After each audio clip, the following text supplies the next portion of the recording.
5 ಕ್ಷೇತ್ರಗಳಲ್ಲಿ ಬಿಜೆಪಿ ಮತ್ತು ಕಾಂಗ್ರೆಸ್ ಎದುರಾಳಿಗಳು ಯಾರಿದ್ದಾರೆ ಎನ್ನುವುದರ ಕ್ಲಿಯರ್ ಪಿಕ್ಚರ್ ಸಿಕ್ಕಿದೆ. ಆದರೆ ಇನ್ನುಳಿದ 8ರಲ್ಲಿ ಬಿಜೆಪಿಗೆಷ್ಟು ಜೆಡಿಎಸ್ಗೆಷ್ಟು ಎಂಬ ಲೆಕ್ಕಾಚಾರ ಕೂಡ ಶುರುವಾಗಿದೆ. ಈ ಸುದ್ದಿಗಳನ್ನು ನೋಡೋಣ ರಾಜಕೀಯ ನ್ಯೂಸ್ ಟಾಪ್ 9ನಲ್ಲಿ. ಬಿಜೆಪಿಯ 2ನೇ ಪಟ್ಟಿ ಬಿಡುಗಡೆ ಜೊತೆಗೆ 5 ಅಭ್ಯರ್ಥಿಗಳ ನೇರ ಫೈಟ್ ಫಿಕ್ಸ್ ಆಗಿದೆ. ಬೆಂಗಳೂರು ಗ್ರಾಮಾಂತರ ಕ್ಷೇತ್ರ ಹೈವೋಲ್ಟೇಜ್ ಆಗಿ ಮಾರ್ಪಟ್ಟಿದೆ. ಸಂಸದ ಡಿಕೆ ಸುರೇಶ್ ಎದುರು ಮಾಜಿ ಪ್ರಧಾನಿ ಎಚ್.ಡಿ. ದೇವೇಗೌಡರ ಅಳಿಯ ಜಯದೇವ ಆಸ್ಪತ್ರೆ ಮಾಜಿ ನಿರ್ದೇಶಕ ಡಾಕ್ಟರ್ ಸಿಎನ್ ಮಂಜುನಾಥ್ ಕಣಕ್ಕಿಳಿತಾ ಇದ್ದಾರೆ. ಮಂಜುನಾಥ್ ಸ್ಪರ್ಧೆ ಕುರಿತು ಮಾತನಾಡಿರುವ ಡಿಕೆ ನಮಗೇನು ಬೇಸರ ಇಲ್ಲ ಅಂತ ಹೇಳಿದ್ದಾರೆ.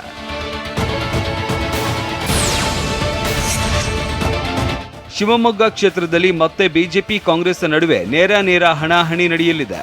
ಬಿಜೆಪಿ ಅಭ್ಯರ್ಥಿಯಾಗಿ ಮತ್ತೆ ಬಿವೈ ರಾಘವೇಂದ್ರ ಅಖಾಡಕ್ಕೆ ಇಳಿತಾ ಇದ್ದಾರೆ. ಎದುರಾಗಿ ಮತ್ತೊಮ್ಮೆ ಮಾಜಿ ಸಿಎಂ ಬಂಗಾರಪ್ಪ ಪುತ್ರಿ ಹಾಗೂ ನಟ ಶಿವರಾಜ್ ಕುಮಾರ್ ಪತ್ನಿ ಗೀತಾ ಶಿವರಾಜ್ ಕುಮಾರ್ ಸ್ಪರ್ಧಿಸ್ತಾ ಇದ್ದಾರೆ.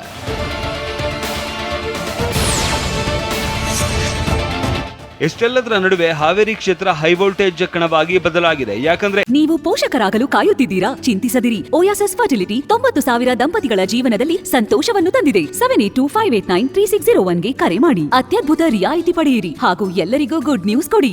ಈ ಬಾರಿ ಹಾವೇರಿ ಕ್ಷೇತ್ರದಿಂದ ಮಾಜಿ ಸಿಎಂ ಬಸವರಾಜ ಬೊಮ್ಮಾಯಿ ಬಿಜೆಪಿ ಅಭ್ಯರ್ಥಿಯಾಗಿ ಕಣಕ್ಕಿಳಿತಾ ಇದ್ದಾರೆ. ಎದುರಾಗಿ ಕಾಂಗ್ರೆಸ್ ಅಭ್ಯರ್ಥಿ ಆನಂದ್ ಗಡ್ಡದೇವರ ಮಠ ಅಗ್ನಿ ಪರೀಕ್ಷೆಗೆ ಇಳಿದಿದ್ದಾರೆ.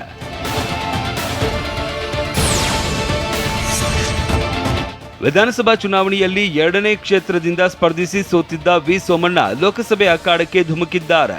ತುಮಕೂರು ಬಿಜೆಪಿ ಅಭ್ಯರ್ಥಿಯಾಗಿ ಅಗ್ನಿ ಪರೀಕ್ಷೆಗೆ ಇಳಿತಾ ಇದ್ದಾರೆ. ಮತ್ತೊಂದು ಕಡೆ ಕಾಂಗ್ರೆಸ್ ಅಭ್ಯರ್ಥಿಯಾಗಿ ಮುದ್ದಹನುಮೇಗೌಡ ಕಣಕ್ಕೆ ಇಳಿದಿದ್ದಾರೆ.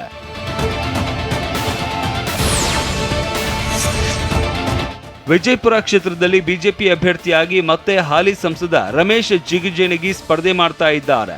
ಆತ ಕಾಂಗ್ರೆಸ್ ಅಭ್ಯರ್ಥಿಯಾಗಿ ರಾಜು ಅಲಗೂರು ಅಗ್ನಿ ಪರೀಕ್ಷೆಗೆ ಇಳಿದಿದ್ದಾರೆ.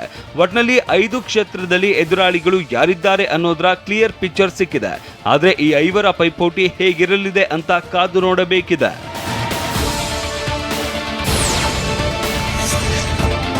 ಅಳೆದು ತೂಗಿ ಬಿಜೆಪಿ ಕರ್ನಾಟಕದ 20 ಕ್ಷೇತ್ರಗಳ ಅಭ್ಯರ್ಥಿಗಳ ಹೆಸರನ್ನ ಪ್ರಕಟಿಸಿದೆ.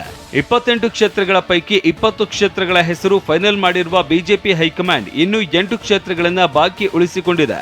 ಈ ಪೈಕಿ ಜೆಡಿಎಸ್ಗೆ ಎಷ್ಟು, ಬಿಜೆಪಿಗೆ ಎಷ್ಟು ಅನ್ನೋ ಪ್ರಶ್ನೆ ಎದ್ದಿದೆ.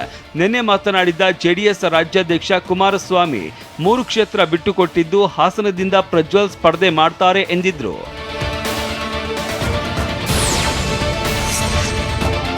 ಹಾಸನದಿಂದ ಪ್ರಜ್ವಲ್ ರೇವಣ್ಣ ಅಭ್ಯರ್ಥಿ ಅಂತ ಈಗಾಗಲೇ ಕುಮಾರಸ್ವಾಮಿ ಘೋಷಿಸಿದ್ದಾರೆ. ಆದರೆ ಮಂಡ್ಯ ಬಿಟ್ಟುಕೊಟ್ಟಿದ್ದಾರಾ ಅಂತ ಎಚ್ಡಿಕೆ ಹೇಳಿದ್ರೂ ಅಧಿಕೃತವಾಗಿ ಈ ಬಗ್ಗೆ ಯಾವುದೇ ಮಾಹಿತಿ ಇಲ್ಲ.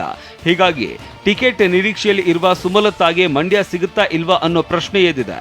ಇನ್ನು ಬಿಜೆಪಿ ಉಳಿಸಿಕೊಂಡಿದೆ ಎನ್ನಲಾಗ್ತಾ ಇರುವ 5 ಕ್ಷೇತ್ರಗಳ ಪೈಕಿ 5 ಕ್ಷೇತ್ರಗಳಲ್ಲೂ ಭಾರೀ ಪೈಪೋಟಿ ಇದೆ.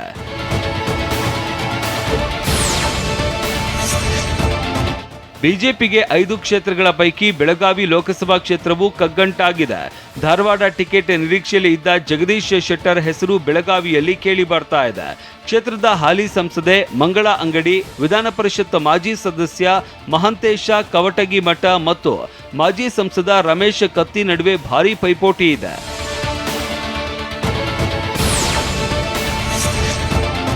ದಕ್ಷಿಣ ಕನ್ನಡ ಲೋಕಸಭಾ ಕ್ಷೇತ್ರದ ಸಂಸದ ಅನಂತಕುಮಾರ್ ಹೆಗಡೆಗೆ ಈ ಬಾರಿ ಟಿಕೆಟ್ ಮಿಸ್ ಆಗಬಹುದು ಅಂತ ಹೇಳಲಾಗ್ತಾ ಇದೆ.